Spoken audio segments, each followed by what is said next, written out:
ஓம் நமோ நாராயணாய. அனைவருக்கும் வணக்கம். எங்கள் ஊரான திண்டுக்கல் மாவட்டம் வத்தலக்குண்டு பக்கத்தில் கோட்டைப்பட்டிங்கிற ஒரு அழகிய கிராமம் இருக்குது. அந்த கிராமத்தில் ஸ்ரீ ராமசுவாமி கோவில் திருவிழா நேற்று இரவு வெகு விமர்சையாக நடந்தது. இரவு 1 மணிக்கு மேலே அலங்கார மண்டபத்தில் இருந்து குதிரை வாகனத்தில் வந்த ராமசுவாமி முழு பூ அலங்காரத்தோட பக்தர்களுக்கு காட்சி கொடுத்தார். அங்கே நடக்கக்கூடிய வான வேடிக்கைகள், அதாவது அந்த பட்டாசுகளை எல்லாம் பார்த்து ரசித்தார். அங்கே வான வேடிக்கைகள் வெகு சிறப்பாகவும் அற்புதமாகவும் நடத்துவாங்க. இந்த ராமசுவாமி திருவிழாவானது ஆல்டர்னேட்டிவ் இயரில் தான் நடக்கும். அதாவது ஒரு வருஷம் விட்டு ஒரு வருஷம் நடக்கும். இப்போ 2024 ராமசாமி கோவில் திருவிழா நடந்துச்சுன்னா அடுத்து 2026 தான் நடக்கும்.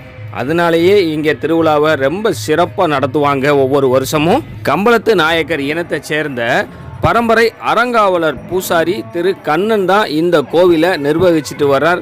திருவிழாவையும் நடத்திட்டு வர்றார். வான வேடிக்கையெல்லாம் பார்த்து முடித்த ராமசுவாமி கோட்டைப்பட்டி கிராமத்தில் இருக்கக்கூடிய ஒவ்வொரு வீட்டுக்காக சென்று அவர்கள் கொடுக்கும் பூஜைகளையும் புனஸ்காரங்களையும் ஏற்றுக்கிடுவார்.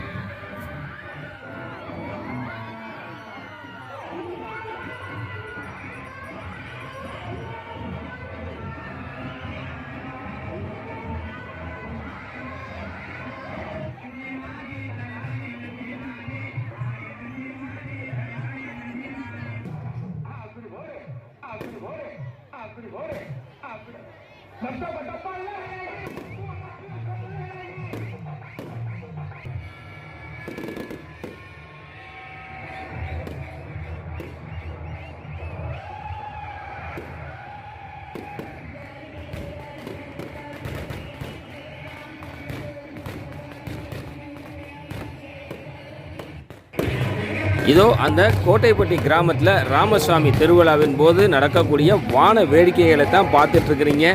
இந்த திருவிழாவில் வத்தலக்குண்டு பகுதியைச் சேர்ந்த லட்சக்கணக்கான பக்தர்கள் கலந்துப்பாங்க.